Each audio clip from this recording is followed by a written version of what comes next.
పెళ్లికి తెల్లవారుజామున బయలుదేరింది ఊరేగింపు. ఎక్కడి నుంచి? కైలాస పర్వతం దగ్గర నుంచి వస్తున్నారు. గవాక్షంలో నిలబడింది మేనకాదేవి నారదుడితో కలిసి. ఒక్కొక్కళ్ళు వస్తున్నారు. అబ్బా వెలిగిపోతున్నాడు, ఆయనేనా మా అల్లుడంది. కాదమ్మా, సూర్యుడు దిక్పాలకుల్లో. ఆ వెనకొస్తున్నాడు, ఎవరో బాబాయ్ నల్లగా ఉన్నాడు దున్నపోతు మీద, ఆయన ఎవరా? మీ అల్లుడు కాదు, బెంగపెట్టుకోడు, యమధర్మరాజు గారు. ఆ వెనకాతల అబ్బా చల్లగా ఎంత బాగున్నాడో, ఎవరు? చంద్రుడు, మీ అల్లుడు కాదు. ఈయనెవరోనయ్యో చాలా అందంగా ఉన్నాడు, ఎర్రగా ఉన్నాడు, కాంతులీనుతున్నాడు, బ్రహ్మగారు. మీ అల్లుడి దగ్గర పురోహితుడమ్మా, పెళ్లి చేయడానికి వచ్చే బ్రహ్మగారు ఆయన మీ అల్లుడు కాదు. ఓ అలాగా, ఇతను ఎవరో నీలమేఘశ్యాముడు, చాలా అందంగా ఉన్నాడు, శాంతాకారం భుజగచైనం పద్మనాభం సురీశం. అమ్మా, ఆయనకి మీ అల్లుడికి భేదం చెప్పకూడదు కానీ ప్రస్తుత మీ అల్లుడు కాడు. ఆయన వెళ్ళిపోయాడు, ప్రదోష వేళ అయిపోయింది. రాడు, వెడుతూనే ఉంది ఊరేగింపు. వస్తున్నారు మగపెళ్లి వారు.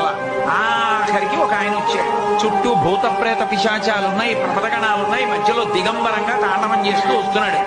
అడగలేదు మేనకాదేవి ఆయన నారదుడే చెప్పాడు, ఆయనే మీ అల్లుడమ్మా అని.